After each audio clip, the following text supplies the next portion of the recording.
Retrouvez les conseils d'observation de ciel et espace avec MEDAS, www.medas-instrument-au-pluriel.com. Et accédez désormais à tous les anciens numéros de Ciel et Espace grâce à l'abonnement numérique. Pour en savoir plus, rendez-vous sur ciel-et-espace.fr.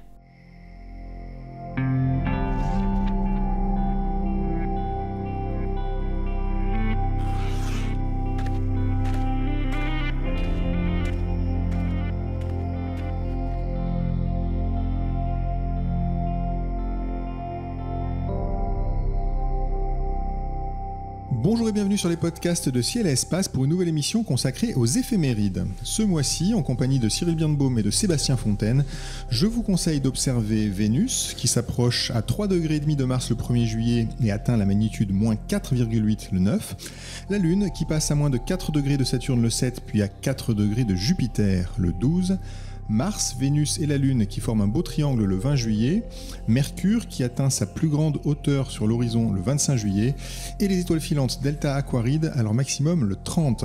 Nous commenterons tous ces événements en compagnie de Cyril Birnbaum et de Sébastien Fontaine, nos experts de la Cité des Sciences, et vous découvrirez dans quelques minutes leur chronique.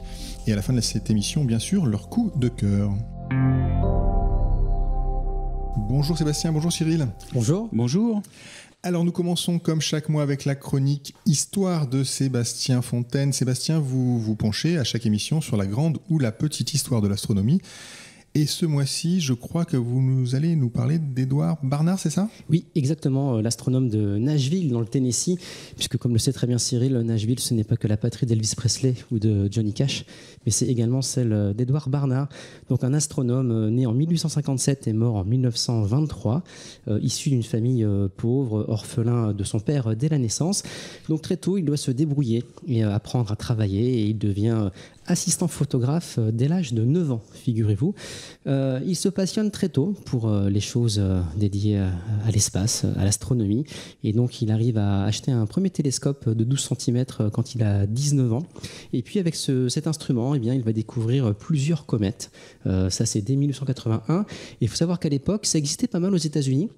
Eh bien, il y a des mécènes finalement qui récompensent les gens qui font de telles découvertes, et pour chaque comète découverte, il empoche $200, figurez-vous. Ça laisse rêveur, hein. Et donc voilà comment, au bout d'une dizaine de comètes, eh bien, il va pouvoir financer l'achat de sa première maison avec sa jeune femme qu'il a épousée quelques mois auparavant. Et donc les appels à dons continuent parce qu'on se rend compte que ce garçon est quand même plutôt doué pour les choses de l'astronomie. Et donc à Nashville, donc toujours dans le Tennessee, il y a un appel à dons qui est lancé pour permettre à Barnard de poursuivre des études d'astronomie, et c'est ce qui va le conduire plusieurs années plus tard jusqu'à l'observatoire de Lick du côté de San José, où il va devenir astronome. Là, il va découvrir à Maltais, vous savez, la 5e lune de Jupiter. Donc cette découverte, il la réalise en 1892. Et puis bien sûr, Barnard, on le connaît pour l'étoile qui porte son nom. C'est en 1916 qu'on lui dédie ce nom, donc l'étoile de Barnard, une étoile que ce garçon a découverte dans la constellation d'Ophiuchus. C'est une naine rouge, et sa particularité, vous la connaissez, c'est d'avoir le mouvement propre le plus élevé jamais mesuré, puisque le déplacement de l'étoile est d'environ 10 secondes par an. C'est une étoile qui se trouve à environ 6 années-lumière de nous, magnitude quasiment 10, donc on ne peut pas la voir à l'œil nu, et pourtant elle se déplace très très vite. Et pour faire cette découverte, eh bien, il a tout simplement comparé des plaques photos qui ont été réalisées entre 1894 et 1916. Vous savez, ce mouvement est tellement rapide, ça veut dire qu'en l'espace d'un siècle, l'étoile se déplace dans le ciel de l'équivalent d'un demi-degré, c'est-à-dire l'équivalent du diamètre lunaire, d'une demi-lune, pardon, donc une demi-lune par siècle dans le ciel. Donc c'est un mouvement propre extrêmement rapide. Ça nous rappelle bien sûr que tous les astres sont en mouvement à l'œil nu, à l'échelle de nos vies. Les astres, les étoiles surtout, nous semblent parfaitement immobiles. En réalité, il n'en est rien. Rappelez-vous que la Terre, tout simplement, est en mouvement continuel autour du Soleil à la vitesse d'environ 30 km par seconde, et l'étoile de Barnard, elle, eh bien, se déplace à la vitesse d'environ 90 km par seconde, donc une vitesse tout à fait remarquable. C'est un mouvement qu'on peut observer donc dans l'espace d'une vie humaine. Est-ce que ça peut se photographier ? Je me tourne peut-être vers Cyril qui... Oui, ça peut se photographier, c'est assez amusant à faire d'ailleurs, parce que c'est une photo à faire tous les ans. C'est ça ce qui est amusant. C'est-à-dire que si vous prenez un téléobjectif simplement de 200 mm, ce qu'on a classiquement, hein, ou un 180 enfin sur votre zoom. Alors idéalement, c'est bien de le mettre quand même sur une monture, c'est-à-dire de le mettre en parallèle sur un télescope. Et si vous posez une trentaine de secondes, vous allez avoir, donc en visant le bon champ, il faut quand même, donc, comme disait Sébastien dans Ophucus, là, il y a des cartes de champ qui vous le montrent, et vous allez identifier l'étoile sur la photo en posant 20-30 secondes assez facilement. Et ce qui est marrant, c'est de re-regarder l'année d'après. Et l'année après, on voit bien le déplacement, et puis vous pouvez continuer, ainsi de suite. Et c'est une image à faire justement l'été. C'est exactement donc ce qu'a fait. Il a fait ça à rebours en fait. Les photos étaient déjà prises et Barnard a découvert l'étoile de cette manière. Complètement. Ça nous rappelle aussi un petit peu la découverte de Pluton finalement sur les plaques photo étudiées par Clyde Tombaugh. Tout à fait. Mais c'est un autre sujet. Et donc Barnard, on le connaît également pour toutes les nébuleuses obscures qu'il a répertoriées. Il en a répertorié près de 300. Il en a édité un premier catalogue en 1919. Et vous savez, ces nébuleuses obscures sont ces grands nuages de poussière essentiellement qui vont se voir qui vont se voir au premier plan d'une nébuleuse brillante par exemple, voilà, ou d'un champ d'étoiles. On pense à la tête de cheval, voilà, ou encore au sac à charbon du côté de la Croix du Sud. Donc un astronome, voilà, extrêmement important dans l'histoire de l'astronomie et dont on parle assez peu souvent, je trouve, en tout cas en France. Effectivement, merci beaucoup pour ce rappel historique et donc cette petite ode à la mémoire d'Édouard Barnard. Nous passons maintenant aux événements du mois de juillet en nous intéressant à Vénus, toujours aussi étincelante en ce début de mois. Le 1er juillet, Cyril, elle est à 3,5 degrés de Mars. Et le 9, elle atteint la magnitude moins 4,8. Alors moins 4,8, j'ai fait le calcul, j'espère que je ne me suis pas trompé, c'est-à-dire qu'elle est 25 fois plus lumineuse que Sirius, qui est la plus brillante étoile du ciel. Qu'est-ce qui explique ce formidable éclat de Vénus en fait ? C'est sa position par rapport au Soleil. Vénus est une planète interne, c'est-à-dire qu'elle est entre le Soleil et la Terre. C'est-à-dire qu'elle n'est jamais derrière nous au final, hein, comme Jupiter, Saturne, Mars. C'est-à-dire qu'on ne va pas la voir à minuit, enfin théoriquement on ne devrait pas la voir presque à minuit de l'autre côté. Ce qui se passe donc, c'est que en fonction de sa position autour du Soleil, elle tourne en 7 mois autour du Soleil, la Terre en 12 mois, des fois elle est d'un côté, des fois elle est de l'autre côté, d'un côté à l'est, d'un côté à l'ouest, des fois elle est devant, des fois elle est derrière le Soleil. En fonction de sa position, Vénus c'est une planète où il y a une grosse surface nuageuse, un fort albédo, hein, vous imaginez une surface d'atmosphère, beaucoup de nuages tout blanc, donc un fort albédo. Et en fonction de sa position par rapport au Soleil, elle réfléchit plus ou moins la lumière du Soleil, et donc elle a un éclat plus ou moins fort. Ce qui se passe, c'est qu'il y a des positions particulières.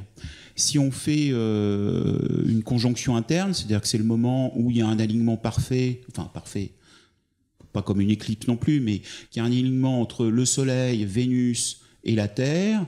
À ce moment-là, le Soleil éclaire la face de Vénus qui est dirigée vers le Soleil, mais pas vers la Terre. Donc là, on ne la voit pas. Il y a deux positions particulières. C'est dommage parce que c'est là où elle est le plus gros, j'imagine, en plus. En termes de diamètre, oui, forcément, c'est l'endroit où elle est le plus près du Soleil, enfin le plus près de la Terre. Le plus près de la Terre, elle est éclairée plein phare, quoi, comme une pleine lune, mais du mauvais côté. Donc on la voit pas. Inversement, dans l'autre conjonction qui est de l'autre côté du Soleil, elle est aussi éclairée plein phare, mais sauf qu'elle est de l'autre côté du Soleil. Enfin, en gros, il fait jour, on la voit pas, quoi. Il y a deux autres positions extrêmes qui sont ce qu'on appelle les élongations ouest et puis est, qui sont en fait au moment où il y a un angle de 90 degrés entre la Terre, Vénus et le Soleil. Donc à ce moment-là, on pourrait se dire que c'est pile ce moment-là où elle est la plus lumineuse possible. En réalité, c'est pas tout à fait ça. Ces moments-là d'élongation, ça arrive en gros 70, plus ou moins 70 jours, on va dire, entre le moment où il y a la conjonction intérieure. C'est-à-dire que c'est le moment où elle retourne d'un côté, enfin comme elle tourne autour du Soleil, c'est-à-dire que c'est l'écartement maximal entre le Soleil et Vénus, qui correspond à peu près à 45 degrés, un truc comme ça. Donc on pourrait se dire qu'au moment où Vénus est au plus loin du Soleil, donc à ces 45 degrés d'angle apparent, elle est la plus lumineuse. En réalité, il y a un ratio entre la distance entre Vénus et la Terre, et puis le taux d'ensoleillement, on va dire. Et ça tombe plutôt non pas à 70 jours, mais à 5 semaines, donc 35 jours, quoi, la moitié. En gros, à la moitié, vous êtes au maximum d'éclairement. Et c'est à peu près là où on en est, enfin un petit peu moins, il faudra encore attendre une petite semaine, mais en gros, la conjonction intérieure, elle a eu lieu le 4 juin. Donc là, sur ce début de juillet, on est quasiment à 5 semaines, donc c'est le moment où effectivement votre calcul est bon. Elle est la plus lumineuse dans le ciel. Elle est la plus lumineuse avec une magnitude de moins 4,8. On a une idée de la distance Oui, là, elle est à en fait une demi-unité astronomique, ça fait 75 millions de kilomètres, grosso modo. Enfin, c'est pas tout à fait à côté non plus. Très bien, donc essayez de regarder Vénus aux jumelles peut-être. Ouais, bon, on peut regarder aux jumelles. Là, c'est un fin croissant qui est de 31%, ça veut dire que c'est un tiers de surface éclairée. Le soleil se couche là sur ce début de mois de juillet vers 22h, un petit peu avant 22h. C'est-à-dire que si vous l'observez vers 22h20 aux jumelles, bah, vous commencerez à avoir un petit quelque chose. Et si vous avez une lunette ou un télescope, c'est beaucoup plus rigolo.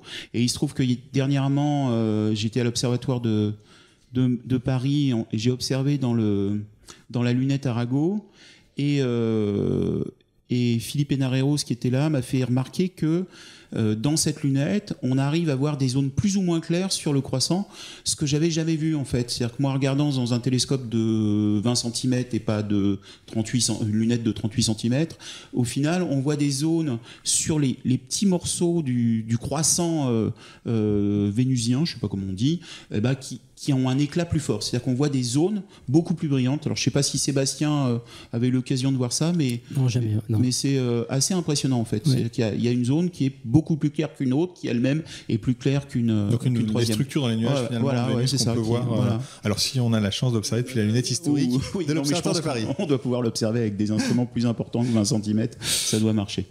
Très bien, on passe à la Lune qui s'approche de Jupiter le 7, puis de Saturne le 12. Sébastien, comment profiter de ces spectacles? Et d'abord, il faut se tourner vers où et à quelle heure? Plutôt vers le sud-est en fin de nuit, 2 heures avant le lever du soleil. Vous avez Saturne par exemple qui a une trentaine de degrés au-dessus de l'horizon. Et donc ce qui est chouette, c'est qu'entre le 7 et le 12, eh bien, vous le disiez, la Lune va se déplacer. Ça nous rappelle combien la Lune se déplace vite. On évoquait tout à l'heure les mouvements propres des étoiles avec celle de Barnard. La Lune, rappelez-vous, c'est l'équivalent de son diamètre en 1 heure. Donc un mouvement très facile à mettre en évidence quand on observe sur quelques soirées consécutives. Et puis rappelez-vous, quand on parle de taille ou de distance angulaire, le récipient de la casserole qui se trouve dans la Grande Ourse, c'est à peu près 10 degrés. Donc ça vous donne un petit peu un ordre de grandeur, des échelles finalement. Habituez-vous quand vous observez le ciel à prendre comme ça quelques étalons de référence, parce que quand on vous parle en angle, eh bien vous savez à peu près de quoi on va parler quand vous allez vraiment être en pratique. C'est important. Alors de ces deux spectacles, Lune Jupiter, Lune Saturne, s'il fallait choisir, lequel nous conseilleriez-vous ? Quelle question. Allez, Saturne pour le retour de cette planète, certes moins lumineuse que Jupiter, mais voilà, j'ai une petite envie de Saturne en ce moment. Donc, D'accord, je suis de Saturne qui va revenir au meilleur de sa forme dans quelques semaines. On passe au 19 et 20 juillet, donc cette fois-ci la Lune sera du côté de Mars et de Vénus. Ce qui ajoute au spectacle, Cyril, c'est que la face de la Lune sera assez jolie à ces dates, je crois. Oui, le 19, elle sera en lumière cendrée, donc à la tombée de la nuit, là, et elle sera éclairée à 3,5%, donc c'est vraiment un très très fin croissant. Et cette lune, elle sera à 10 degrés de Vénus. Donc une casserole. Une base de casserole. Une base de casserole, ce qui correspond à deux mains tendues. Ça dépend des mains. Comme ça, oui, des longueurs de bras surtout. Si vous avez des tout petits bras ou des grands bras. Ce qui est amusant d'ailleurs, c'est que on a effectivement Vénus, la Lune, mais sous la Lune, juste à ce moment-là, et je pense que c'est ça ce qu'il faut essayer de regarder, il y a Mercure qui est faiblement éclairé, soit, c'est encore dans la lueur du Soleil, mais sauf que vous avez comme point de repère à la fois la Lune, Vénus, et c'est juste en dessous de la Lune à un champ de jumelles. Comment tu me spoil? C'est vrai. Oui, parce que c'était l'événement du 25 juillet. C'est vrai, j'ai pas lu. Mais continuons. Continuons. Commençons. Donc ça vaut le coup. Il y a un bon point de repère pour essayer de le trouver et le retrouver par la suite.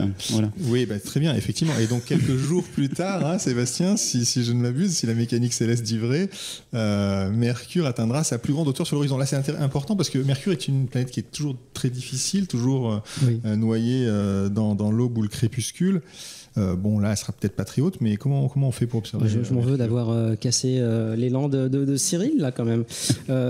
Oui, surtout que Mercure, en général, c'est pas une planète sur laquelle vous aimez beaucoup. Non, parce qu'effectivement, on l'a souvent dit à ce micro, on l'a tous déjà vu à l'œil nu. C'est vrai qu'il y a beaucoup de gens qui ne l'ont jamais vu, alors qu'honnêtement, elle est quand même régulièrement visible, même pas perceptible, vraiment visible. Donc cette planète, vous avez le Soleil qui se couche à 21h40, Mercure se couche une heure plus tard, donc ça laisse pas beaucoup de temps pour essayer de la débusquer dans les lueurs du crépuscule. C'est aussi ça le problème. Et à 22h, eh bien, Mercure, elle est à 5 degrés de hauteur sous l'horizon, donc c'est quand même extrêmement bas pour répondre à vos questions. Donc le point de vue va être essentiel. Exactement, et puis il faut une atmosphère très claire, un regard également très clair. Je sais pas ce qu'il faut consommer avant, mais certainement pas ce que vous pensez. Une boisson chaude. Voilà, une boisson chaude. Mais en tout cas, Mercure, elle a beau avoir une magnitude de 0, ce qui est plutôt honorable pour un astre, compte tenu du fait qu'elle est basse sur l'horizon et dans les lueurs du crépuscule, ça la rend forcément extrêmement délicate à observer. Mais en tout cas, si vous voulez essayer de le faire, le 25 juillet, c'est plutôt une bonne date. Oui, complètement, oui. Très bien, on passe donc au 30 juillet. Le 30 juillet, nous aurons l'occasion d'observer quelques belles étoiles filantes. Alors, j'ai une question pour vous, Cyril. Ce seront des delta aquarides, ce seront d'autres étoiles filantes? Alors, déjà, c'est quasiment la pleine lune. Ça, c'est donc ça va être assez dur. C'est-à-dire que la pleine lune tombe le 1er juillet ou quelque chose comme ça. Donc ça va être quand même tendu pour les voir. Donc on verra celles qui sont le plus lumineuses possible. Et elles viennent de la constellation du Verseau. On s'attend à ce qu'il y en ait à peu près entre 15 et 20. Et là, les dates, en fait, la zone dans laquelle la Terre donc rentre, c'est entre le 15 juillet et le 25 août. C'est-à-dire que vous êtes en gros un maximum qui serait le 8 août, mais on est aussi pas loin de la pleine lune. Ce qui se passe, c'est que c'est aussi le même moment où on a les Perséides. Et les Perséides sont entre le 20 juillet et le 25 août, donc un petit peu plus tard, avec un maximum qui est bien souvent le 12, le 13 août. Oui, on en parlera, je pense, d'ailleurs au mois d'août. Évidemment, on en reparlera. Ce qui se passe là, c'est que si vous voyez commencer à voir donc sur ce fin de mois de juillet et début de mois d'août des étoiles filantes, ce qui est amusant, c'est d'essayer de déterminer si c'est une Perséide ou si c'est une Aquaride.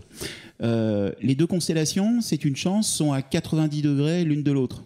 C'est-à-dire que, vous savez, en fait, elles viennent toutes d'un point dans le ciel significatif, là, donc l'une dans Persée, l'autre dans les Verseaux.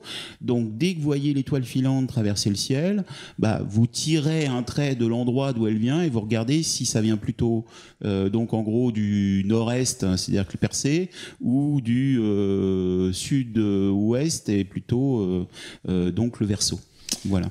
Très bien, donc vous essayez de repérer ces quelques étoiles filantes à partir de cette fin de mois de juillet.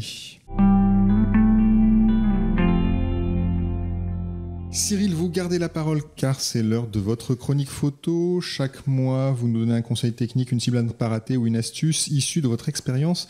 En ce mois de juillet 2023, quel est le sujet de votre chronique ?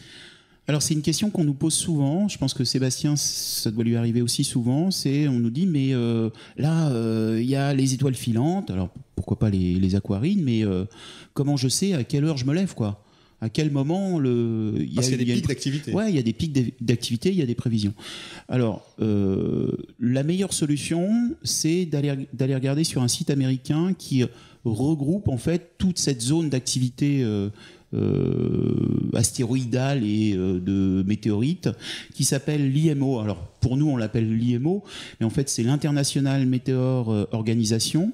Et sur ce site en fait, alors il est en anglais, mais alors maintenant avec les sites web, si vous ne savez pas parler anglais, vous arrivez à traduire tout assez facilement.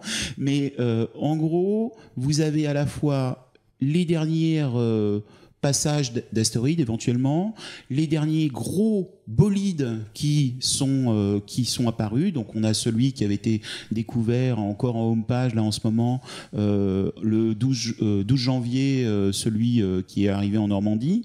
Et vous avez un flash info, en fait, une actualité sur le prochain essaim.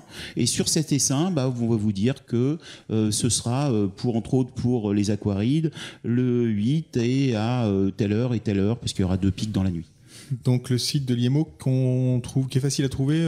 Vous tapez International Meteor Organisation ou IMO et puis météorite et vous le trouvez tout simplement. Nous approchons de la fin de cette émission. Sébastien, Cyril, c'est le moment de dévoiler vos coups de cœur. Un astre, un livre, une exposition, une mission spatiale, un astronome, une initiative locale, pourquoi pas. Comme chaque mois, vous avez carte blanche, bien sûr. Sébastien, à vous la parole. Alors nous, on va s'intéresser du côté de la constellation du Sagittaire. Alors, c'est la bonne période, bien que la constellation soit un petit peu basse sur l'horizon, on va y revenir. Et donc, on va essayer de regarder l'amas globulaire M22 qui se trouve du côté du chapeau de la théière. Vous savez que le Sagittaire ressemble plus à une théière qu'autre chose. Et donc, c'est du côté haut de cette figure qu'on va débusquer l'amas. Il est très brillant. C'est le 3e amas globulaire le plus lumineux du ciel après Oméga du Centaure et 47 Toucan. Mais voilà, le problème, c'est que comme cet objet est souvent bien bas sur l'horizon, on a plus facilement l'habitude de regarder en direction d'Hercule et M13 et pensant que c'est beaucoup plus lumineux que M22 alors qu'il n'en est rien. Donc essayer d'avoir un horizon bien dégagé pour mettre en évidence M22 et comparer finalement son éclat à celui d'M13. Alors cet amas globulaire comporte environ 100 000 étoiles. On a affaire vraiment à un objet assez typique, une belle grappe d'étoiles. Alors typique oui non, parce qu'il y a quand même quelques petites originalités. On a découvert dans cet amas globulaire une nébuleuse planétaire, hors de portée des instruments amateurs évidemment. Et puis sa forme également est un petit peu particulière, puisque ne serait-ce qu'en observant qu'une paire de jumelles, on constate rapidement que l'objet est de forme plutôt elliptique, plus que parfaitement circulaire. On est moins devant une belle boule d'étoiles, si j'ose dire, que cette espèce de ballon de rugby. Et donc c'est un objet qui est merveilleux quand on l'observe au 200 mm ou au-delà, puisque vous allez pouvoir bien le résoudre et surtout vous rendre compte que le cœur de l'amas est relativement peu compact. C'est-à-dire que bien souvent on s'attend, quand on regarde un amas globulaire, à observer beaucoup d'étoiles au centre et à ne plus pouvoir finalement les différencier les unes des autres, alors que là on a quelque chose d'assez clairsemé finalement, mais malgré tout à l'observation à l'œil on met très bien en évidence le volume finalement de l'amas globulaire. Donc voilà, M22. Très bien, donc un bel amas globulaire à observer pour ce mois de juillet. Un peu de ciel profond, ça fait pas de mal. Cyril, quel est votre coup de cœur? C'est une visite au Muséum d'histoire naturelle du Jardin des Plantes de Paris, là. Il se trouve qu'il y a eu dernièrement un congrès vigiciel de 3-4 jours. Rappelez-nous ce que c'est. Alors, vigiciel, c'est de la science participative et c'est donc des personnes qui sont formées pour aller sur le terrain et récupérer les météorites quand elles arrivent sur le sol, quoi. Suite à une détection d'un bolide par les caméras Fripon. Donc c'est une centaine de caméras qui sont tous les 100 km en quadrillage de 100 km en France, qui donc observent 24 heures sur 24 le ciel, et dès qu'il y a un bolide qui est assez lumineux et qui est détecté par plusieurs caméras, ensuite il y a les équipes de l'observatoire de Paris, de Nice, de Paris, qui font des calculs et qui essayent de déterminer s'il y a un caillou qui serait arrivé jusqu'à la Terre. Et à ce moment-là, il y a toute une équipe qui part à sa recherche. Vous imaginez que c'est pas toujours simple. Et ça a marché une fois, 10 ans après, ça a marché. C'était d'ailleurs, pour corriger ce que vous avez dit tout à l'heure, le 12 février en réalité, la chute du... Ah, le 12 février, pardon. Alors sur mes notes, je viens d'écrire 13 février. 13 février, alors oui, pardon. Pour être très précis, 12 février, le bolide a été observé. À 2 heures, oui, c'est ça. Oui, c'est ça. Alors, on peut rappeler l'histoire en 2 mots. C'est-à-dire que le 12 février, un astéroïde a été observé par les astronomes qui prévoyaient une chute le 13, effectivement. Et c'est le 13 que le bolide c'est exactement ça. Ce qui se passe, c'est qu'on a été plusieurs à recevoir l'annonce le 12 au soir disant il y a un astéroïde qui rentre dans l'atmosphère, il y a une grande probabilité que ça arrive donc entre l'Angleterre et la France, et il y a une grande probabilité que ça tombe sur Terre. Sauf que quand on reçoit ça à 10h du soir, ou enfin quand on découvre le message 10h du soir en février, que bon, c'est quand même encore un peu l'hiver, on reste au lit, quoi. Et parce qu'entre l'Angleterre et la France, il y a quand même la Manche. C'est large, c'est large. Il se trouve qu'il y a quand même quelques Parisiens qui se sont levés. Il y a plusieurs personnes qui se sont levées. Il y a eu de magnifiques photos qu'on a vues d'ailleurs dans... Quelques Sartois aussi, parce que on peut citer le nom de la découvreuse quand même, je crois. Ah oui, alors elle a cherché directement. Loïs Leblanc, qui a retrouvé le premier morceau. Voilà, elle est partie la chercher. Et au muséum, là, depuis donc quelques mois, on a une nouvelle vitrine, donc dans la galerie de minéralogie. Et dans cette vitrine, on a le gros caillou qui avait été piraté par des Américains, parce que le jour où ça arrive, forcément, vous imaginez bien que le lendemain, tous les chasseurs de météorites du monde entier déboulent pour essayer de trouver les cailloux. Donc l'équipe française, les cryptes du muséum, de l'observatoire avait trouvé un morceau de 175 grammes, là, je crois, et effectivement, c'est Loïse Leblanc qui avait fait cette découverte, qui est une étudiante, et puis le gros morceau en fait a été racheté par un Anglais ou Américain, je ne sais plus, anglais, je crois. Racheté par un Anglais, oui. Ouais, par un Anglais qui s'appelle Bill Mungay, et qui en fait le prête gentiment au muséum pour que le caillou soit pas découpé en milliers de petits morceaux et revendu au gramme. Voilà. Donc il y a une très belle vitrine qui vous raconte toute cette histoire, toute cette épopée, et surtout vous pouvez voir cette météorite découverte, et ce qui est quand même amusant dans cette histoire, c'est qu'on a tout au final. C'est-à-dire qu'il y a à la fois l'astéroïde, c'est-à-dire qu'on connaît la trajectoire de l'astéroïde, on sait d'où il vient, comment il est, et là on peut faire des analyses avec le caillou qui est arrivé sur Terre. Voilà. Très bien. Puis j'ajoute que si cette histoire vous intéresse, une fois que vous aurez vu l'astéroïde dans la vitrine, ou peut-être que cela vous donnera envie d'aller la voir, il y a un article que nous avons consacré à cette histoire dans le Ciel et Espace, qui est en kiosque à partir de la mi-juillet. Et puis je crois qu'on a même un article sur le site web. Donc on a pas mal couvert cette histoire qui est assez amusante. Écoutez, merci beaucoup, messieurs. Les éphémérides radio de Ciel et Espace sont terminées pour ce mois-ci. Merci à Cyril Bianbaum et à Sébastien Fontaine pour leurs précieux conseils d'observation. Merci à Nicolas Franco qui réalise cette émission. Elle était présentée comme chaque mois par David Fossé. Si vous voulez prolonger ce moment, rendez-vous en kiosque où vous trouverez notamment notre nouveau hors-série Débuter en astronomie. Tout y est expliqué par le menu pour comprendre la ronde des astres, se repérer parmi les étoiles et bien sûr pour observer les planètes, les nébuleuses et les galaxies. Bonne lecture, bonnes observations à toutes et à tous, et rendez-vous le mois prochain.